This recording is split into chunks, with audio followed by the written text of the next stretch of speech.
નમસ્કાર, સ્વાગત છે આપનું ડે સ્પેશિયલ કાર્યક્રમમાં। આજના ડેમાં સ્પેશિયલ વાત કઈ છે તો સ્પેશિયલ વાત એ છે કે આજે લોકસભાની ચૂંટણીના બીજા તબક્કાનું મતદાન છે અને ખાસ તો 13 રાજ્યોની 88 બેઠકો પર આ મતદાન છે। પ્રથમ ચરણમાં જે મતદાન થયું હતું 102 બેઠકો પર, ત્યારે લગભગ 65-67% મતદાન હતું અને 2019માં 71-72% મતદાન થયું હતું, એટલે મતદાન આ વખતે ઓછું થયું છે વાત ચોક્કસ। કેરળની તમામ 20 બેઠકો પર મતદાન થઈ રહ્યું છે, કર્ણાટકની 28માંથી 14 બેઠકો પર, આ સિવાય મધ્યપ્રદેશ રાજસ્થાનની પણ કેટલીક બેઠકોનો સમાવેશ થાય છે અને 1206 ઉમેદવારોના ભાવિ સીલ થવાના છે।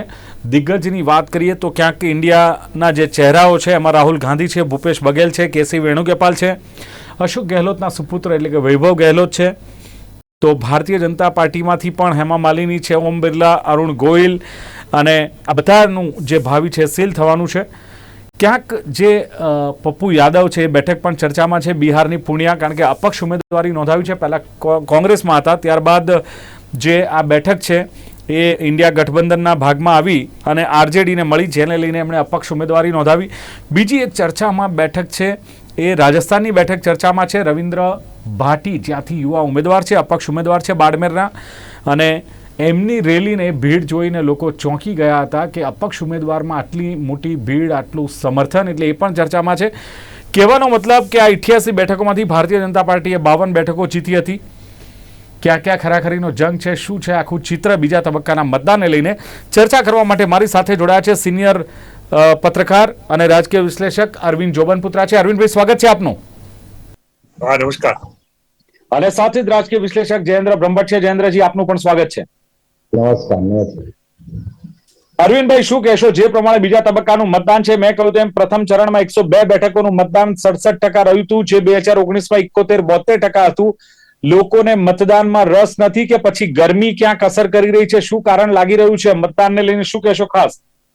આમાં બે વસ્તુઓ છે, ખાસ કરીને તો ગરમીનું પ્રમાણ ખૂબ જ છે અને એ હિસાબે પણ ગરમીને હિસાબે પણ વોટર્સ કમ આઉટ બહાર નીકળવામાં ઓછા નીકળે છે બહાર, અને અત્યારે તો ગરમીનો પારો ખૂબ જ ચડી ગયેલો છે અને સાઉથમાં તો સૌથી વધારે, કેરલામાં તો સૌથી વધારે ગરમી હોય છે। અહીંયા ગરમી કરતા પણ હ્યુમિડિટીનું પ્રમાણ ખૂબ પુષ્કળ હોય છે, એટલે માણસોને વારંવાર પાણી પીવું પડે એવી પરિસ્થિતિ હોય છે। જો ના પીએ તો પછી એનામાં ડિહાઇડ્રેશનના પ્રમાણ વધી જાય। તો અહીંયા આપણે જે જોઈએ છે કે જે ગયા વખતે 2019નું જે ચિત્ર હતું અને 88 સીટોનું જે રિઝલ્ટ આવેલું હતું, એમાં 57 સીટો છે ને એનડીએ કબજે કરેલી હતી, એટલે કે ભારતીય જનતા પાર્ટીના સમર્થનથી, અને બાકીની જે 23 સીટ હતી ઇન્ડિયા એટલે કે કોંગ્રેસના સમર્થકોએ કરી હતી, 2 સીટ બીજાને મળેલી હતી। તો આ આખું ચિત્ર હતું। આ વખતની 89 સીટો માટેનું ચૂંટણી લડવાની જે તૈયારીઓ હતી, પરંતુ એક સીટ ઉપર જે બીએસપીના બેતુલના હતા એ ઉમેદવારનું નિધન થવાથી એ કાઉન્ટરમેટ ત્રીજા તબક્કામાં એની ચૂંટણી થશે, એટલે કે 88 સીટોનું આજે પોલિંગ થવા જઈ રહ્યું છે। અને આપણે જાણીએ છીએ કે કેરલા, કે જે સાઉથનું જે બહુ જ પ્રબળ છે અને લિટરેટમાં 100% રેશિયો બતાડે છે, અને એ જ જ્યાં કે 20 સીટનું આજે 20 સીટનું પોલિંગ થવા જઈ રહ્યું છે, અને ભારતીય જનતા પાર્ટી અત્યાર સુધીમાં ત્યાં ખાતું ખોલાવ્યું નથી। તો આ માટે ભારતીય જનતા પાર્ટીએ અહીંયા ચોક્કસપણે ઘણી બધી મહેનત કરી છે, નરેન્દ્ર મોદીજીએ પણ ઘણી બધી મહેનત કરી છે। આ વખતનું જે ચિત્ર જોતા જોઈએ તો જે 5 સીટ છે, 4 થી 5 સીટ, અહીંયા કસમકસની લડા હોય અને કદાચ ભારતીય જનતા પાર્ટી 1 કે 2 સીટ જીતી જાય એવા ઇન્ડિકેશન મળી રહ્યા છે। બાકી તો મતદારો કેવું મતદાન કરે છે એના ઉપર નિર્ભર છે। હવે જે સીટમાં છે એ સીટનું પણ હું આપને નામ બતાવી દઉં છું કે કઈ કઈ સીટ છે। ખાસ કરીને એમાં જે સીટો છે, આ વખત જે છે સીટ છે એમાં તિરુવનંતપુરમ છે, ત્રિશુર છે, પલક્કડ છે અને આંતીગલ છે।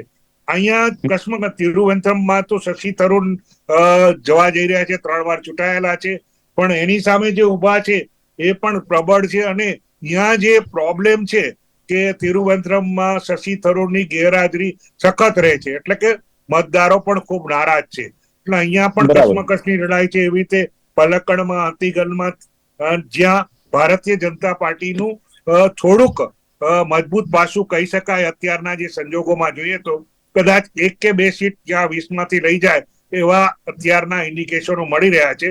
બાકી તો આપણે જાણીએ છીએ કર્ણાટકમાં છે, બીજી જગ્યાએ છે, બધી જગ્યાએ ભારત આપણે બીજું રાજસ્થાનનું જાણીએ તો રાજસ્થાનમાં 13 સીટ એટલે કે બાકીની 13 સીટનું આજે મને કે 25 સીટ રાજસ્થાન 2019માં ભારતીય જનતા પાર્ટીને ફાળે ગઈ હતી. તો આ વખતની લડાઈમાં ખાસ જોવાનું રહે છે કે કઈ રીતે એ લડાઈ લડી રહ્યા છે. અને એમાં ખાસ કરીને જોધપુર બેઠક કે જ્યાં ગજેન્દ્ર શેખાવત ત્રીજી ટર્મ માટે લડવા જઈ રહ્યા છે અને એની સામે જે પ્રથમ વખત કરણસિંહ ઉભા રહ્યા છે કોંગ્રેસના. પરંતુ અહીંયા જે પ્રશ્ન છે એ કરણસિંહ નથી. અહીંયા પ્રશ્ન છે કે આપણું રાજકોટમાં જે ક્ષત્રિયનું આંદોલન હતું, જે ક્ષત્રિયોએ આંદોલન કરેલું હતું અને એ જ આંદોલનમાં ત્યાં પણ ક્ષત્રિયોનું પ્રમાણ વધારે છે અને ક્ષત્રિયો ત્યાં પણ વધારે છે. તો શેખાવત પણ એની કોમ્યુનિટીના માણસ છે. તો એને એ લોકોનો જો બોયકોટ કરે તો શેખાવતને ખરેખર ખૂબ જ પછડાટ અનુભવવી પડે. જોકે એ ખૂબ જ સારા ખેલાડી છે ને સારું કાર્ય પણ કરેલું છે. તો અહીંયા એ જોવાનું છે, જો ગજેન્દ્ર શેખાવતનું બોયકોટ કરે ત્યાં રજપૂત જેને આપણે ક્ષત્રિય કોમ્યુનિટી કહીએ છીએ તો અહીંયા એને મુશ્કેલી થઈ શકે. બીજી જગ્યા છે કોટા કે જ્યાં ઓમ બિરલા ઉભા છે. આપણે જાણીએ છીએ કે સ્પીકર તરીકે સારી એવી કામગીરી નિભાવેલી છે અને એ પણ સારી એવી. એની સામે જે ઉભા છે એ પ્રહલાદ ગુંજાલ તરીકે ઉભા છે અને પ્રહલાદ ગુંજાલનું જે આપણે નામ જાણીએ તો 2023માં ભાજપની કોટામાંની સીટ ઉપરથી એ હારેલા છે અને એ પછી 2023માં સ્વિચ ઓવર કરીને કોંગ્રેસમાં જોડાયા હતા. અને ખાસ કરીને એ જોવાનું કે પ્રહલાદ ગુંજલ છે એ વસુંધરા રાજેના ખૂબ જ નજીકના સાથીદાર ગણાય છે. તો અહીંયા એ છે કે હવે પ્રહલાદ ગુંજાલ કેટલા વોટ બીજેપીના કાપી શકે છે. જો એ કાપે, તો ઓમ બિરલાનું કામ સારું છે અને નરેન્દ્ર મોદીની પ્રભાવક સ્પીચ અને એ બધી વસ્તુ જોતા હો તો શક્યતા ઓછી છે. પરંતુ અત્યારે મતદારોનો આપણે કઈ ભાવિ કહી શકીએ નહીં કે કઈ બાજુ ચરણ આવે તો કદાચ એ સીટમાં પણ કશ્મકશની લડાઈ થઈ શકે એમ છે.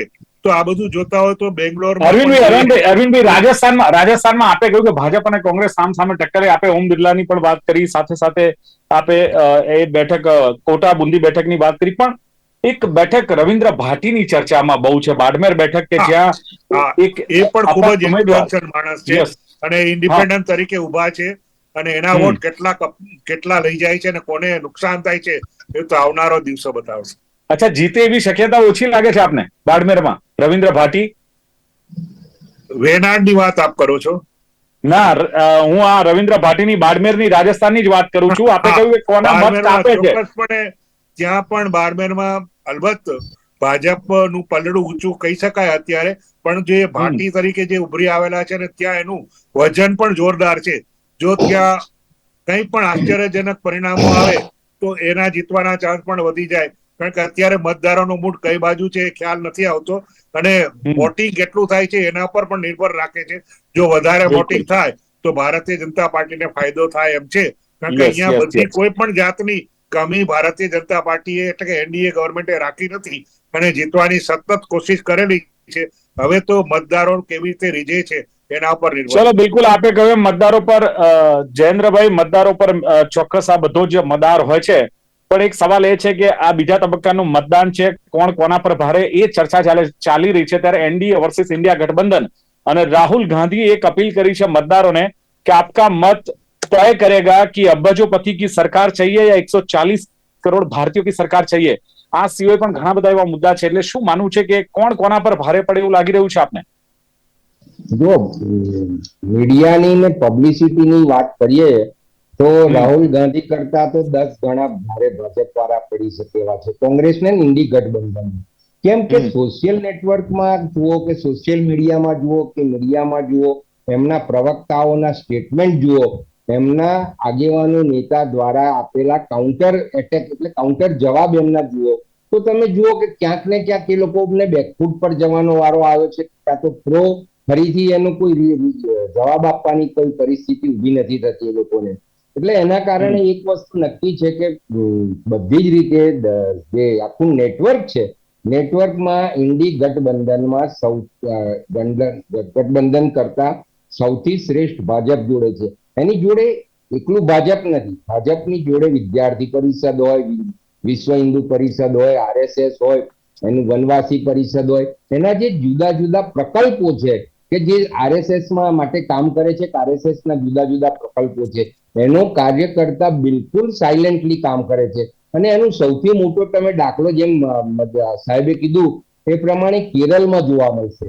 કેરળમાં ઘણા ટાઈમથી ખૂબ ભૂગર્ભમાં ખૂબ સરસ મજાનું કામ આરએસએસ નું નેટવર્કનું ચાલતું હતું, અને એના રિઝલ્ટો તમે ત્યાંની કોર્પોરેશનની કે સ્થાનિક સ્વરાજ્યની ચૂંટણીમાં જુઓ તો મતદારોને જે ઉમેદવારને જે મતદારોના મત મળ્યા છે એ એવું બતાવે છે કે ભાજપ ત્યાં આગળ પગ પેસારો કરી શકશે.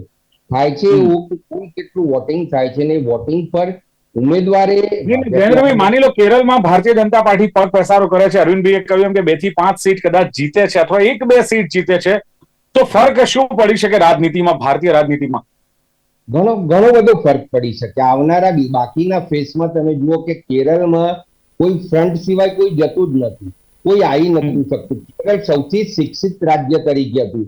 ત્યારબાદ છેલ્લા 5-10 વર્ષથી કેરળમાં જે એન્ટી નેશન મુવમેન્ટ ચાલતી હતી, કે જે એન્ટી સોશિયલ મુવમેન્ટો ચાલતી હતી, એના કારણે ત્યાંના સ્થાનિકોને બી ખબર પડી ગઈ છે કે અહીં આગળ છે એના કરતા જુદું બતાવવામાં આવે છે. અને બીજી વસ્તુ એ છે કે ત્યાંના હવે કેવા, મને એવું લાગે છે કે બીજું એક મોટો બેનિફિટ એ છે કે જે કેરળના લોકો આઉટસાઇડ ગયેલા છે, ખાસ કરીને યુએઈમાં ગયેલા છે, ગલ્ફિસ્ટમાં ગયેલા છે, એ ત્યાંના લોકોને ઘણી બધી જે એની ઇમેજ એઝ એ ઇન્ડિયન તરીકે જે મળવી જોઈએ, જે રિસ્પેક્ટ મળવું જોઈએ, એ નરેન્દ્ર મોદીના અને સંયુક્ત રાષ્ટ્ર રાજ્ય અમીરાતના રાજાઓ સાથેના, ત્યાંના જુદા જુદા નાના નાના દેશો સાથેના જે એકબીજાના ડાયલોગ વાર્તાલાપથી જે કઈ એમને માન સન્માન મળ્યું છે, એમની થોડી તકલીફો બાબતે બી એમને મદદ મળી છે, એના કારણે એ લોકો ભલે કેરળની બહાર હશે પણ એવું એક વાત તો કહે ફેમિલીને કે ભાઈ વોટ બને તો ભાજપને આપજો, અને એ પછી આઈડિયોલોજીકલ થોડું વિચાર કરતા આપી શકે એવું છે. એટલે વોટિંગ શેરિંગ જે જોવા જઈએ કે વોટિંગ પર્સન્ટેજ જે બી થશે એ આંકડા આવશે ત્યારે ખબર પડશે. પણ ભાજપ ચોક્કસ એક એવી એન્ટ્રી સાથે ત્યાં કેરળમાં પ્રવેશ કરશે કે કદાચ આવનારા ચૂંટણીના બાકીના ફેસમાં અધર્સ જે સ્ટેટ છે, તમિલનાડુ કે આંધ્રપ્રદેશ કે કર્ણાટક, એ બધામાં થોડું 1% બી બેનિફિટ મળે. જયેન્દ્રભાઈ, ભારત જોડો યાત્રા, ભારત ન્યાય યાત્રા, આ બીજા તબક્કામાં જે કઈ રાજ્યોમાંથી પસાર થઈ હતી, રાહુલ ગાંધીની એક ઇમ્પ્રેશન અથવા રાહુલ ગાંધીના જે કલેવર બદલાયા છે, લાગે છે કે એની ઇફેક્ટ જોવા મળશે, એનો લાભ કોંગ્રેસને મળશે? હા, રાહુલ ગાંધીમાં મેં છેલ્લા 3 મહિનાથી એક વસ્તુ માર્ક કરી કે રાહુલ ગાંધી પાછલી ચૂંટણીમાં જે સ્ટેટમેન્ટ કરતા હતા અને એના કારણે હસીને પાત્ર બનતા હતા, એવા કોઈ સ્ટેટમેન્ટ કરવામાં એમના દ્વારા નથી આવ્યા. બીજી વસ્તુ એ થઈ કે એ જે સલાહકારો પર ડિપેન્ડ કરતા હતા, એમાં એમને ઘણા બધા સલાહકારોનું એમનું જે કિચન કેબિનેટ હતું એમાં થોડો ફેરફાર કર્યો છે. પણ બેઝિકલી એવું થઈ ગયું છે કે જે કોંગ્રેસના વરિષ્ઠ આગેવાનો છે, જેના પર આખી રાજ્યો, દરેક રાજ્યની, ભારતના દરેક રાજ્યોમાં જે અગત્યના મૂળભૂત કાર્યકર્તા એમના આગેવાનો હતા, એ બધા ક્યાં તો નિવૃત્ત થઈ ગયા છે, ક્યાં તો સાયલેન્ટ થઈ ગયા છે. કેમ કે એ લોકોને બી ત્યાં આગળ એઆઈસીસી ના વરિષ્ઠ નેતાઓ સાથે ઘણા બધા મતભેદો પડી ગયા છે, વૈચારિક મતભેદો પડી ગયા છે, અને એના કારણે કોંગ્રેસનું જે ટીમ વર્કથી કામ થતું હતું એ નથી થતું, અને એના કારણે કદાચ એવું બને કે કોંગ્રેસના બહુ મોટી તકલીફ પડી શકે. બિલકુલ. અરવિંદભાઈ, મુદ્દાઓની વાત કરીએ તો જે પ્રમાણે નો ડાઉટ વિપક્ષ પાસે ઘણા બધા મુદ્દા છે, કે મોંઘવારી છે, બેરોજગારી છે, ભ્રષ્ટાચાર છે, મહિલાઓ પર અત્યાચાર છે, આ બધા જ મુદ્દાઓ છોડીને ક્યાંક ચૂંટણી લડાતી હોય છે, જ્ઞાતિ, જાતિ, ધર્મ, હિન્દુ, મુસ્લિમ, શું લાગે છે આખરે આ ઓરિજિનલ મુદ્દાઓ છોડીને ભાવનાત્મક મુદ્દાઓ, ધાર્મિક મુદ્દાઓ અસર કરતા હોય છે આ લોકસભાની ચૂંટણીમાં? સૌ પ્રથમ તો આપને કહી દઉં કે આ વખત જે ચૂંટણીમાં છે, જે ચૂંટણીના મુદ્દાઓ વિશે વાત કરો છો, કે જે કોંગ્રેસે ચૂંટણી ઢંઢેરો બહાર પાડ્યો, એવી રીતે ભારતીય જનતા પાર્ટીએ ચૂંટણી ઢંઢેરો, પણ એ મુદ્દાઓ પર ક્યારેય કોઈ વાત કરતું નથી. કારણ કે આમાં જે એલિગેશન છે, આપણે દાખલા જાણીએ છીએ કે હમણાં જે સામ પિત્રોડાએ જે નિવેદન કર્યું એના પર પણ ખૂબ જ ચર્ચાઓ થઈ, અને બિનવારસાગત, એટલે કે જે મેઇન મુદ્દા છે, જે લોકોને સ્પર્શે છે, એ મુદ્દાઓ સાઈડમાં રહી જાય છે. ભાષણોમાં હંમેશા પૂર્વ લોકોએ શું કર્યું હતું કે અત્યારે શું કરવાનું છે એ કોઈ જોતા નથી, પણ અગાઉના લોકોએ આવું કર્યું હતું એ જાતના નિવેદનો આવે છે. એ કમનસીબની વાત છે. અહીંયા આપણે જો વાત કરીએ તો નાતી, ધર્મ, જાત તો હંમેશા દરેક જગ્યાએ ઉપર રહ્યું જ છે, પણ અહીંયા આપણે કેરળની વાત કરીએ તો કેરળના વાતમાં જે મેઇન મુદ્દો છે એ અહીંયા બિન સાંપ્રદાયિકની સામે કોન્સ્ટિટ્યુશન ખતરામાં છે રાજકીય, એ બંને મુદ્દાઓ પર અહીંયા લડાઈ ચાલે છે. કારણ કે અહીંયા જે પોપ્યુલેશન છે એની જે સરખામણી કરી છે મતદારની, તો 30 થી 60% મતદારો છે મુસ્લિમો અને ક્રિશ્ચિયનના છે. એ મતદારોનું પ્રભુત્વ વધારે રહ્યું છે. અને આપણે જાણીએ છીએ કે જે વેનાડમાં રાહુલ ગાંધી જે ચૂંટણી લડવા જઈ રહ્યા છે, જીતેલા છે, તો એ વેનાડ છે ને એ કેરળનું રૂરલ ભાગ કહેવાય છે, એટલે કેરળના ગ્રામ્ય વિસ્તારમાં કહેવાય છે. અને એનું જે લોકસભાનું અસ્તિત્વ આવ્યું 2009 થી આવ્યું છે. 2009માં એનું અસ્તિત્વ થયું, ત્યારથી અત્યાર સુધી કોંગ્રેસ જ એ ચૂંટણી જીતેલી છે. તો આ બધી વસ્તુનો આપણે ગણતરી કરીએ તો અહીંયા જે સમીકરણો જો બદલાઈ જાય તો ઘણા બધા જે નિર્ણયો છે અનિશ્ચિતતામાં ફરવી શકાય એમ છે. પરંતુ જે રાહુલ ગાંધીની જે છે એ 4 લાખથી પણ વધારે વોટથી ત્યાં જીતા છે, તો આ વખતે પણ એ જીતશે. કદાચ વોટનું માર્જિન કમ થઈ શકે એવું છે. બિલકુલ અરવિંદભાઈ, 400 પ્લસ એનડીએ અને Bharatiya Janata party 370 plus NDA 400 plus ની જે વાતો કરે છે, પહેલા તબક્કામાં જે 102 બેઠકો પર મતદાન થયું, લોકોનો ઉત્સાહ ઓછો જોવા મળ્યો. બીજા તબક્કાનું જે મતદાન છે એમાં પણ ઉત્સાહ ક્યાંક ઓછો જોવા મળ્યો. શું લાગે છે કે આની અસર એ બેઠકો પર પડશે, અથવા તો 400 પ્લસ જે એનડીએ કરી છે એની પર અસર પડશે? પોસિબલ લાગે છે કે કેમ? ચોક્કસપણે અત્યારે જે રીતે ભારતીય જનતા પાર્ટી એટલે કે એનડીએ ગવર્મેન્ટે નક્કી કરેલું છે કે એનો લક્ષ્યાંક 400 કે પાર, તો હવે એ મુશ્કેલી એવી છે કે ગુજરાત કેન્દ્ર સ્થાને એના માટે પણ રહેલું છે. અહીંયા પણ માર્જિનનો જે રેશિયો છે ઘણો બધો ઘટી જશે. ઘણી જગ્યાએ એવું પણ બને કે સીટ ખોવાનો પણ વારો આવે.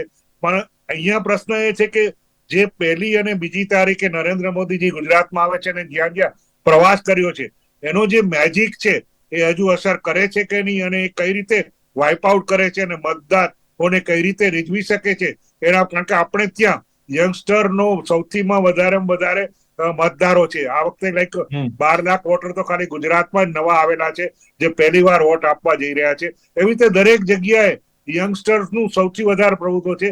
અને એક પ્લસ પોઈન્ટ એ છે કે યંગસ્ટર્સ છે ને મોદીને બહુ માને છે, કારણ કે એને જે કાર્ય કરેલું છે એની કાર્ય પદ્ધતિને બહુ જ થવા જઈ રહ્યો છે.